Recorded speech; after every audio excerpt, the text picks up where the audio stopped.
ንግዳችሁ የምታተርፉበት አስባችሁ የምታሳኩበት እንዲሁም መንገዳችሁ ቀና የሚሆንበት ዕለት ይሆን ዘንድ እየተመኘው በሁለት እጅ የማይነሳ ሰላምታዬ በያላችሁበት ይደርስ ዘንድ ተመኘው።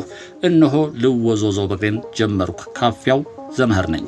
ቻናላችን ቤተሰቦች ላይክ አድርጋችሁ እንድትጀምሩ አበረታታለሁ። አዲስ ለሆናችሁ የሰከንድ ተግባር ነውና ሰብስክራይብ በማድረግ ቤተሰብ እንድትሆኑ በታላቅ አክብሮት ጋብዛለሁ። አሁንም ቀጥታ ወደ ዝግጅቱ አልፋለሁ። እናንተም እስከወደዳችሁ ድረስ ተከተሉኝ።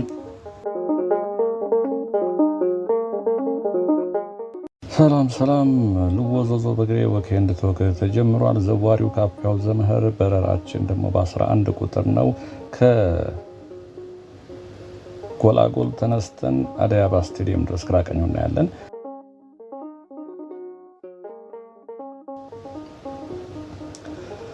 እንግዲህ ጀርባችን ለጎላጎል ሰተን ወደ አደይ አበባ ስቴዲየም መንገዱ እየተቆፈረ ከዚህ ቀደም አሳይቻችኋለሁ። ምን ደረጃ ደርሷል የሚለውን መቃኘት ነው ዛሬ ወደዚህ ሰፈር የተገኘሁት። እንግዲህ እነኚህ ቤቶች የምታዩቸው በረንዳቸው ላይ ኮለኑ የቋሚው እንደዚህ አልነበሩም። ሁሉም ተመሳሳይ ስታይል እየያዙ ነው። አሁን እነኚህ የተሰሩት ናቸው። ያልፈረሱ በቀኝ በኩል ህንፃዎች አሉ። ህንፃዎቹ ተመሳሳይ ኮለን ሌላ ቦታ እንደተሰራው እንደሱ አይነት እየሆኑ ነው። ወጥ የሆነ ሁኔታ ላይ ናቸው ያሉት። ይሄው እዚህ የምታዩት ቋሚዎቹ ወይ በክብ ወይ በአራት ማዕዘኑ እንደዚህ እየተሰሩ ነው። እነኚህ ያልተነኩ ህንፃዎች ናቸው። ሌሎች ደግሞ የፈረሱ በጣም በርካታ ቤቶች አሉ። እንግዲህ ከዚህ ከጎላጎል ተነስተን አደይ አበባ ድረስ ስንሄድ ይሄ አካባቢ በጣም የሚታወቀው ታውቃላችሁ በቡቲክ ነበረ። በጣም በርካታ ቡቲክ። ያው እንግዲህ ጎላጎል ያው እዛ ጋር ጫፍ ገባ ብዬ ነው የጀመርኩት። ይሄ አስፓልት አልተነካም። እንግዲህ አስፓልት ስራ ላይ ነው፣ እየተቆፈረ ነው ያየ ነው። ምን ደረጃ ደርሷል የሚለው ነው። እንግዲህ እዛም ጋሶሪም እንደምታዩት በረንዳዎቹ ኮለኖች አያችኋቸው እዚህ ጋር ባሳየኋችሁ መልኩ ነው። በዛ በኩል ያሉት ህንፃዎች ስለሆኑ ትልቅ ህንፃዎች አብዛኞቹ የእግረኛ መንገድ አጣበው የነበሩት በረንዳቸውን የነካቸው በረንዳቸውን ሰብሰብ አድርገዋል። ከዛ ባሻገር ተመሳሳይ የሆነ በረንዳ ቋሚ እንዲኖራቸው ተደርጓል። በግራ በኩል ደግሞ በጣም በርካቶቹ ትንንሽ ቤቶች ነበሩ። ትንንሽ ቤቶች ስለአንዳንዶች ቅር ብሏችሁ ከዚህ ቀደም ብሎ ምን ማለት ነው? ትንንሽ ቤቶች የአፈር ቤቶች ምድር ላይ ያሉ ቤቶች ለማለት ነው። ህንፃ ወደ ላይ ከፍ ያላሉ ቤቶችን ለማለት ነው። ሌላ ትርጉም የለውም። መደዳውን እነሱ ነበሩ። እነሱ አብዛኞቹ ፈርሰዋል። ቀደም ሲል እንግዲህ መንገድ ታዩት ከሆነ መንገዱ አስፓልቱ ጥሩ አስፓልት የሚባል አልነበረም። ክረምት ሲመጣ በተለይ በጣም አስቸጋሪ ነበረ። ከዛ ባሻገር ደግሞ መሀል ላይ ማካፈያ ነገር ስለነበረ ጥብብ ያለ ነው። የእግረኛ መንገድ ኦልሞስት በላይ በኩል በተለይ በቀኝ በኩል የለውም ማለት ይቻላል። በጣም የተጣበበ ነው። በዛ ላይ ቡቲኮች ቤቶቹ አሁን የምሄድበት ይሄ ቡቲኮች ነበሩበት። ይሄ እግረኛ መንገድ አይደለም በነገራችን ላይ አሁን ነው እንደዚህ ሆነው እንጂ ልጅቷ የምትሄድበት በቃያቺ ነበረች። በዚህ በኩል ነበረ ቤቶቹ ናቸው። እነዚህ ቤቶች ነበሩ ያሉበት ቡቲኮች ናቸው። በላይ በኩልም እንደዚሁ። ከዛ ደግሞ ቡቲኮቹ በተለይ የልብስ መሸጫ አሻንጉሊቶቹን ከቤታቸው ውጭ በር ላይ ስለሚሰቅሉት እናንተ ደግሞ አስፓልት ላይ መግባት ግዴታችሁ ነው። በዛ ላይ ደግሞ የአስፓልት በዚህ ሰፈር ያለፈ ተመላለሰ ልብ ይለዋል። በጣም እኔ የሚገርመኝ አስፓልት ነበር። ምንድነው ይሄ አስፓልት ነበር። ውሃ ለመኪናዎቹም ራሱ በጣም አስቸጋሪ ነበር። ይኸው በላይ በኩል እንደምታዩት በረንዳዎቻቸው ናቸው የፈረሱት። ትልቅ ህንፃዎች ስለሆኑ እንግዲህ እንደ ሌሎቹ አንድ ክፍል ይለቃሉ ወይንም በረንዳቸውን እያፈረሱ ሰብሰብ ለማለት ሞክረዋል። እግረኛ መንገድ በግራ በኩል ደግሞ አሳያቸዋለሁ። አብዛኞቹ ወደ ውስጥ ገብተዋል። ቀደም እንዳልኳችሁ መሬት ላይ ያረፉ ቤቶች ናቸው። አንዳንዶቹ ጭቃ ቤቶች፣ አንዳንዶቹ ደግሞ ግንብ ቤቶች ነው። ግራውንድ ብቻ ያላቸው ቤቶች እነሱ እንደዚሁ ፈርሰዋል። መንገዱ እንግዲህ በጣም እየተቆፈረ ነበር። ከዚህ ቀደም ያሳየኋችሁ ይኸው በምታዩት መልኩ ነው። እንግዲህ ከጀርባችሁ መኖሪያ ቤቶች ናቸው። ፊት ለፊታቸው ለድርጅት ቤት አንዳንዶቹ አከራይተው፣ አንዳንዶቹ ደግሞ ራሳቸው እየሰሩበት የሚተዳደሩ ነበሩ። እንግዲህ ቦታ ይሰጣቸዋል ብዬ ተስፋ አደርጋለሁኝ። ግን ቢሰጥም ይሄን ይተካዋል ብላችሁ እንዳታስቡ። ያው ልማት በሚለው ካልሆነ በስተቀር ይሄ ቦታ እና አሁን የሚሰጣቸው ቦታ ላይ ይሄን ያህል አይነት ገበያ ይኖራል ተብሎ አይታሰብም። እንወይስ ግን መልማት ካለበት ደግሞ እንዲህ አይነት ነገር የግድ ይፈጠራሉ ብዬ አስባለሁ። ወደ ሌላ ሀሳብ መሄድም አልፈልግም። ኖ ኮሜንት። ይሄን ብቻ መንገዱን እያሳያችሁ አሁን እንትን እየተቀበረ ነው። አንድ ሌየር ለብሷል። በነገራችን ላይ በጣም እየተቆፈረ ነበር፣ ወርታች ነበረ። አሁን አንድ ሌየር እንደዚህ አፍሰውበታል። ምናልባት ከዚህ በኋላ አስፓልት ይሆን የሚቀረው ሙያ አይደለም፣ አላውቀውም። እንደሱ ነው። ግን አሁን የፍሳሽ ማስወገጃው በደንብ እየተሰራ ነው። በግራ በኩል የምታዩቸው ይሄ እንደምታዩት ነው። ይሄ እዚህ ጋር በጣም በርካታ ቤቶች አንዳንድ ቦታ ወደ ውስጥ ገብተው ተሰርተዋል። ምናልባት እንግዲህ ለፓርኪንግ ወይ ደግሞ ለሆነ ነገር የታሰበም ይኖራል። እንግዲህ ሰንበት ነው ግን ስራ ላይ ናቸው። አሁን በተለይ እንደዚህ ፕሮጀክቶች ከዚህ ቀደም የምናውቃቸው ፕሮጀክቶች እና አሁን የተለየ የሚያደርገው ምንድን ነው? ፕሮጀክቱ ስራው የሚሰጣቸው አሁን ሀገር ውስጥ ድርጅቶች አይቻሉ። ባለፈው አሰሪና የመሰሉ ድርጅቶች እንደዚህ የመንገድ ስራ፣ የወንዝ ዳር ስራ እየተሰጣቸው ነው እና ሲነግሩኝ 24/7 የሚባለው 24 ሰዓት 7ቱንም ቀን የሚባለው ተግባራዊ ያደርጉና አንድ ያጣደፉት አይቼ በጣም ለውጥ አይቼ እዛ የሚሰራ ሊስጠይቀው ቶሎ አስረክቦ ተብለናል እና ቶሎ ለማስረከብ ያለ የሌለ ኃይላቸውን ነው የሚጠቀሙት። እዚህ ጋር የነበሩ ቤቶች እንግዲህ አብዛኞቹ ተነስተዋል። የእግረኛ መንገድ የሚባል የለውም ነበር። ምናልባት አስፓልቱም ሲያልቅ አሁን ይሄ ማካፈያው ባይኖር እኔ መልካም ይመስለኛል። በመስመር ብቻ ማካፈያው ሲኖር መንገዱን የሚያጥበው ነው ይመስለኝ። እኔ እንደዚህ መሀል ላይ ማካፈያ ነበር እዚህ የተወሰነ፣ እሱ የለም። እንግዲህ በኩል እንደ አጋጣሚ ደግሞ ህንፃዎች ስለሆኑ አብዛኞቹ ህንፃዎች ቅድም እንዳሳያችሁ በረንዳቸውን የነኩት። ከጎላጎል እንግዲህ ወደ አዲስ አበባ ስቴዲየም የሚወስደው መንገድ ነው እያየን ያለ ነው። ዘጌት ብላችሁ የተቀላቀላችሁ ቻናላችንን ልወዞዞ በእግሬ ወክ ኤንድ ቶክ ላይ ነው የተቀላቀላችሁን።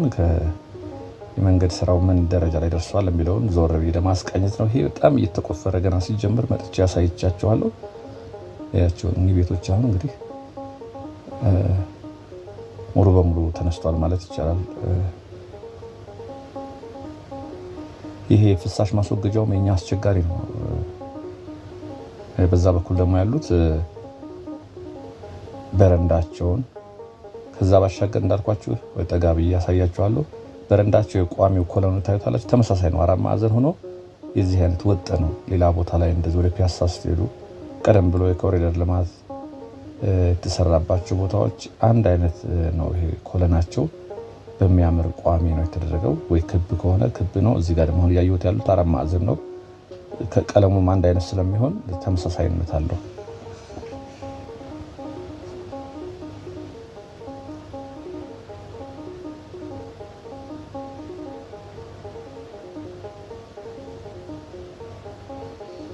እዚህ ጋር እንደምታዩትም ያለቀ መሆኑን ይሄኛው እንግዲህ ዋናው ስራ ተሰርቷል ብዬ አስባለሁ። በግራ በኩልም እየተሰራ ነው፣ እየገነቡት ነው። ከዚህ ቀጥሎ የእግረኛው መንገድ ነው ማለት ነው። አስፓልቱን ከእግረኛ መንገድ የሚለየው ነው። የፖስቴቲዎቹም አሉ። አሁን ሰፊ የእግረኛ መንገድ ይኖራል ማለት ነው። ሰው ለአይንም እንግዲህ ከአዲስ አበባ ጎላጎል አይታይም ነበር ቀደም ሲል። አሁን ግን አዲስ አበባ ጋር ሆናችሁ ወደ ጎላጎል ጋር ሆናችሁ አዲስ አበባ በርቀት ይታያችሁ ከሆነ የስቴዲየሙ ህንፃ ይታየኛል። እንግዲህ ሌንሱ ምናልባት ዙም አያደርግም። በነገራችን ላይ ካሜራ ደረቴ ላይ አድርጌው ስለምንቀሳቀስ ነው። እሱን ታሳቢ አድርጎልኝ። ይኸው እዚህ ጋር በግራ በኩል የምታዩት ቤትም አያችኋት፣ በረንዳዋን ቅድም እንዳልኳችሁ እያሳመረች ነው። ተመሳሳይ ቤቶቹ ተመሳሳይ ይሆናሉ፣ ቀለሙም ተመሳሳይ ስለሚሆን ይሄ ደግሞ ከተሻለ ነው። ቅድም ከመጣንበት የመጨረሻ ዙር ይመስለኛል የሚቀር እንግዲህ አስፓልቱ ከላይ ማነጠፍ ብቻ ይመስለኛል።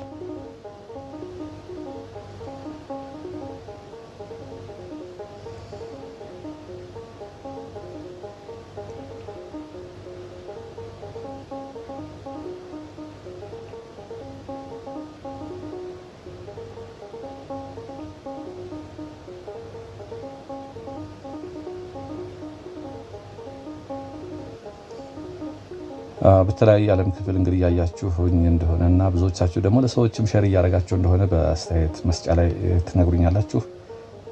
አዳዲስ የሚሆናችሁ አላችሁ፣ ቀደም ሲል የምትከታተሉ መረጃ ትሰጠናለህ። አንተ ሁሌ እንከታተልሃለን፣ ለሰዎችም አድቫይዝ እናደርጋለን። ሀገራችሁን ለማየት ከፈለጋችሁ ብለን ሼር እናደርጋለን ያላችሁ ሰዎች አላችሁ። እጅግ አድርጌ አመሰግናለሁ። ብዙዎች ተደራሽ እንዲሆን ከሰራው አይቀር ከደከምኩ አይቀር ብዙ ሰዎች ቢያዩት ለእኔ ይጠቅመኛል። ስለምታደርጉልኝም እጅግ አድርጌ አመሰግናለሁ። በቀኝ በኩል የሚዩት እንዳልኳችሁ ኮለኖቹ በአዲስ መልክ ነው።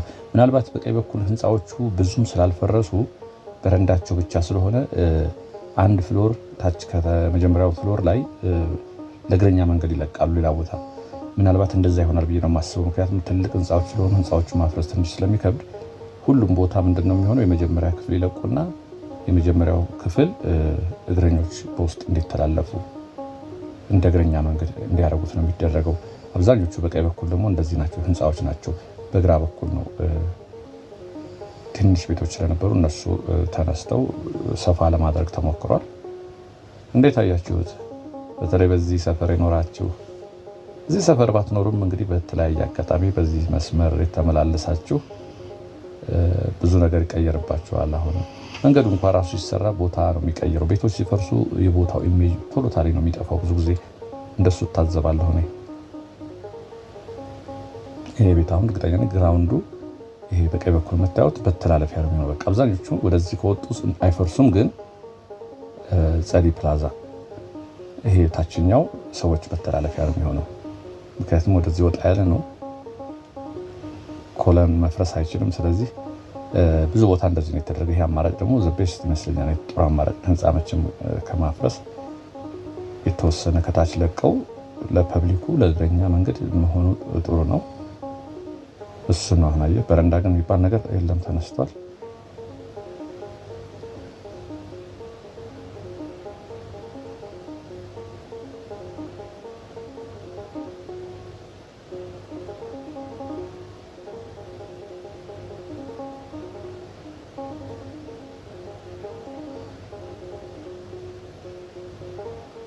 እስኪ በዚህ መስመር እንግዲህ ልዩ ትዝታ ያላችሁ ሀሳባቸውን እያስቀመጣችሁልን፣ በተለይ ከዚህ ቀደም እየተቆፈረ በጣም ጉድጓድ ነበር። በላይ በኩል ዳገት ላይ ሆኜ ነበር፣ እንደዚህ መግባት አይቻልም ነበር። በዛ በዳር በኩል ይሄድኩኝ እየቆፈሩ ዶዘሮቹ አሳይቻችሁ ነበር። ይሄ መንገድ ሊሰራ ነው ከዛ ፊትም አሳይቻለሁ። ይሄ መንገድ በጣም የሚገርም መንገድ ነው ብዬ ቡቲኮቹ የነበሩትን ቡቲኮች፣ አንዳንድ ቦታ እንደዚህ የተለየ ነገር የሚያሸጫ ቦታዎች አሉ። ይሄ ደግሞ ቡቲኮች፣ ቡቲክ መንደር ነበር። ቡቲክ ዞን በሉት። በቃ ግራና ቀኝ አብዛኛው ከዳር እስከ ዳር ድረስ ቡቲኮች ነበሩ።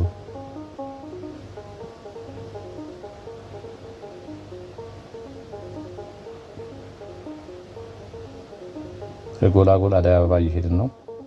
ዘገይት ብላችሁ የተቀላቀላችሁ ምንድነው የምናየው እንዳትሉ፣ ፊት ለፊት ያለችውን ቤት አያችሁት?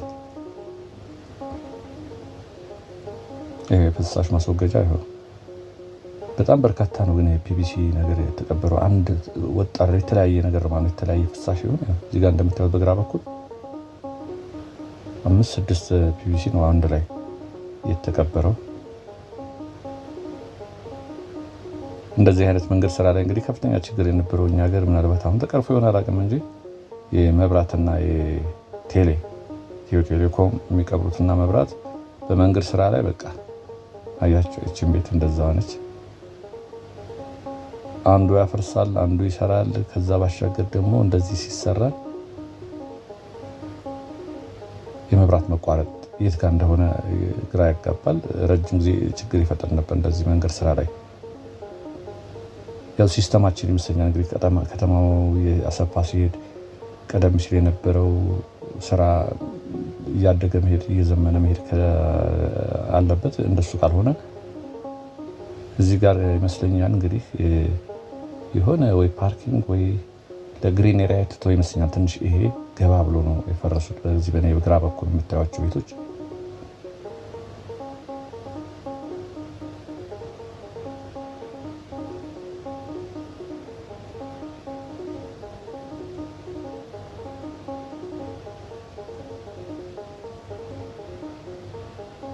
አዲስ የተቀላቀላችሁ እንግዲህ አዲስ ቻናል መክፈቴን በየቪዲዮ ላይ እየለፈለፍኩ ነው። ይሄው እዚህ ጋር ትንሽ ገባ ብሏል። ምናልባት ለመኪና ማቆሚያ ፓርኪንግ ሊሆን ይችላል። አዲሱ ቻናሌን ሰብስክራይብ በማድረግ እንድታበረታቱ፣ በተለይ ደግሞ ትረካ ለሚወዱ ሰዎችም ኢንቫይት ብታደርጓቸው ሀሳብ መስጫ ሳጥን ላይ ሊንኩን አስቀምጣለሁ። ሁሌ እየገባችሁ ሰብስክራይብ አድርጉኝ። ገና 200 ሰው ነው። ትረካውን ጀምሬዋለሁ። ወደፊት እንግዲህ የተመረጠ ከእናንተ ሀሳብ እየወሰድኩኝ ትረካዎችን የምተረክበት ነው። ወደፊት ሙሉ ሰዓቴን እሱ ጋር ማጥፋት ፈልጋለሁ። ከመደበኛ ስራዬ ገለል ብዬ በዚህ ላይ ሙሉ ሰዓት ከተጠቀማችሁ የተሻለ ስራ እንደምትሰሩ ያው ይታወቃል። በትርፍ ሰዓት ነው እየሰራሁ ያለሁት። አሁን ቅዳሜና እሁድ ነው እረፍቴን ነው እየተጠቀምኩበት ያለሁት። የሙሉ ስራ ሰዓት ቢሆን ግን ጥሩ ነገር መስራት ይቻላል። ይኸው እዚህ ጋር እንደምታዩት እነኚህ ማያችሁ በረንዳዎቻቸው ናቸው። እንግዲህ ሰው በረንዳቸው ላይ ነበር። አሁን ቡቲኮች አሉ የተወሰኑ በዛችሁ ባለችበት ከፍተዋል። በረንዳቸው ላይ ከበረንዳቸው ለሰው መራመጃ በጣም ጥቂት ቦታ ነበረች። እዚህ ጋርም እንደዚሁ ሰፊ ቦታ ነው የተተወው። ምድር ላይ ያሉ ቤቶች ነበሩ እዚህ።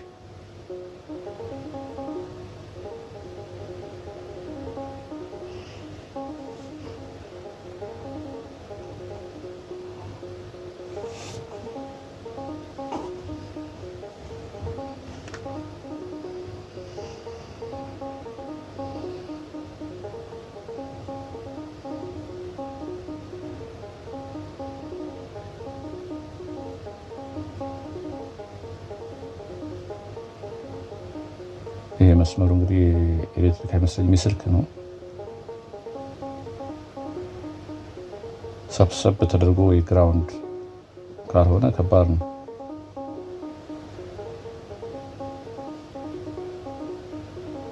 በተለይ ይሄ ቴሌ መስመር አንዳንድ ሰፈሮች ከፍ ያሉ መኪኖች ሲያልፉ ሁሌ እንደተበጠሰ ነው የምናየው። ቃጭ ነው የሚሄዱ መኪኖች በተለይ ሰፈር ውስጥ መጋቢ መንገዶች ውስጥ ስትገቡ ጭነት የጫኑ መኪኖች አንዳንዴ እንግዲህ ህጉ 4 ሜትር መሰለኝ ወደ ላይ ከፍታው ከዛ በላይ የሚሆን ጭነው ወደ ሰፈር ውስጥ ሲገቡ ይሄን ገመድ ይበጥሱታል።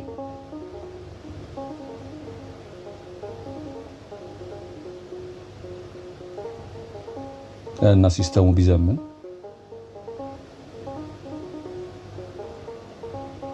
አሁን ይሄ ቴሌፖሉ ኮንክሪቱ እሱ በጣም ዘ ቤስት ነው። ድሮ እኮ ሽቦ የተገለጠ ሽቦ ነበር የመብራት በጣም የሚያስቸግር ነበር። እኔ ግቢ ውስጥ እየወደቀ የሚወድቅ ነው። ቆርቆሮ እንደዚህ ብረት ላይ ከነካ እንግዲህ ከባድ ነበረ። አሁን ይሄኛው ሲቀየር ግን ሽፋን አለው፣ ዘመናዊ ነው፣ የሚያሰጋም አይደለም። የሆነ ኮንክሪት እየተቀየረ ነው ከተማ ውስጥ ሁሉም ቦታ ግን ተቀይሮ አላለቀም። እንደሱ ቢሆን የቴሌም እንደዚሁ ዝቅ ብሎ በሰፈር ውስጥ በተለይ የሚዘረጓቸው ዝርጋታዎች ብዙም የሚያስደስቱ አይደሉም። ማለት ዝቅ ብሎ ነው የሚሄዱትና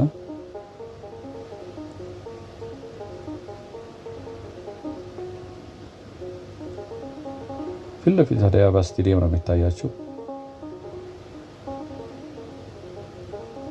እስከ ፊት ለፊት ስቴዲየሙ ድረስ እንቀጥልና አረፍ ብለን ደግሞ ሻይ ቡና ጠጥተን ቀጥለን ደግሞ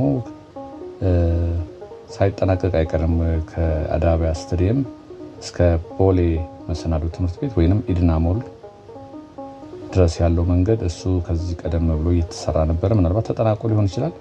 እሱ ደግሞ ምን ይመስላል የሚለውን ደግሞ ከእረፍት በኋላ በቀጣይ ቪዲዮ ላይ እሱን ደግሞ አሳያችኋለሁ። ምን አዲስ ነገር አያችሁ? ይሄ አሁን በደንብ ከተሰራ እንግዲህ አስፓልቱ ብዙም የሰፋ አይደለም፣ ግን እግረኛ መንገዱ እንደዚህ በሚገባ ከተሰራ የትራፊክ መጨናነቅ ማለት ሰው በዚህ ገብቶ ይሄዳል እኮ እዚህ ገብተን እንሄድ ነበረ። ሁለተኛ ደግሞ እሱ ብቻ አይደለም የእግረኛ መንገድ መጥበቡ ብቻ ሳይሆን መንገዱ ራሱ ይሄ አስፓልት በተለይ አሽከርካሪዎች ታውቁታላችሁ፣ በዚህ የምትመላለሱ ረጅም ጊዜ ተበላሽቶ በቃ ተቦርብሮ እዛ ጋር ተቦድሶ እዚህ ጋር ተቦድሶ መኪኖቹ እሱን ለማለፍ ወደ ዳር ይወጣሉ። ዳር ላይ ደግሞ ሰው አለ። እንደገና እንዲሁ እየተንገላቱ ነበር የሚሄዱት።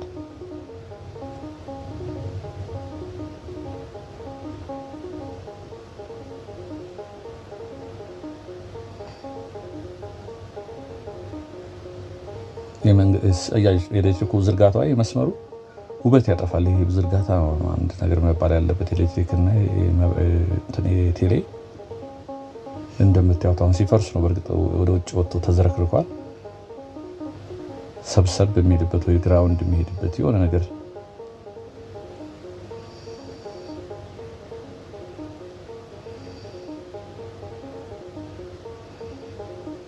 ውበት የሚያጠፋሉ። አሁን ኮንዶሚኒየም ሳይቶች ላይ ታችሁ ከሆነ ይሄ ዲሽ አንዳንዴ የህንፃውን ውበት የሚያጠፉት የዲሾች ጠቅላላ ሁሉም በየግድግዳው ላይ ተሰክቶ ታዩትና የህንጻው ውበት ያጠፋዋል። እንግዲህ የሆነ ቴክኖሎጂ መጥቶ ነበር፣ ግን በአንድ ሰዓት ግን ያው ፍላጎታችን እንዳያል በአንድ ሳህን የተወሰኑ ቤቶችን ከቨር የሚያደርግ ኤልኤንቢ ነው የሚሉት አንዱ 40 ነው እንደዚህ የሚይዝ የሆነ የፈጠራ ስራ ብቻ ግን የሆነ ልጅ ሰርቶ ነበረ። እኛ ሀገር ብዙ ጊዜ በፕሮቶታይፕ ላይ ይቆማል ይሰራና ፕሮቶታይፑ ከዛ ወደ ኢምፕሊሜንቴሽን ሳይሄድ እንደዚህ የሚቆምበት ነገር አለ። ይሄው እንግዲህ አደይ አበባ ስቴዲየም ፊት ለፊታችን ነው። ይሄ ዋናው አስፓልት ላይ ደረስን። እንግዲህ ምን አያችሁ? ምን ታዘባችሁ? ምን ገረማችሁ? ምንስ ለኔ የምትሰጡኝ ሀሳብ አላችሁ? እነሆ ሀሳብ መስጫ ሳጥን ክፍት ነው። በጨዋ ደንብ የምትሉኝን አነባ። በነገራችን ላይ አስተያየት አነባለሁ። በጣም በየጊዜው መልስ ባልሰጣችሁም ማስተካከል ያለብኝ እያስተካከልኩ ደስ ያላችሁንም ላይክ እያደረኩ አስተያየታችሁንም እንደሱ ሄዳለሁኝ። ከዚህ ቀጥዬ እስከ ኢድና ሞል ሄዳለሁኝ። አሁን አንድ 20 ደቂቃ ተጉዘናል። 20 ደቂቃ ካሜራ የሚያርፋል። ከዛ ቀጥዬ ደግሞ ኢድና ሞል ድረስ በቀጣይ ቪዲዮ እናሳያለሁ። ሁሌ እንደምመኝላችሁ ሰላምና ጤና አሁንም ከእናንተ ጋር እንዲሆንልኝ እየተመኘሁ በዚሁ የምሰናበተው ወንድማችሁ ካፍያው ዘመህር ነበርኩ። ጤና ይስጥልኝ።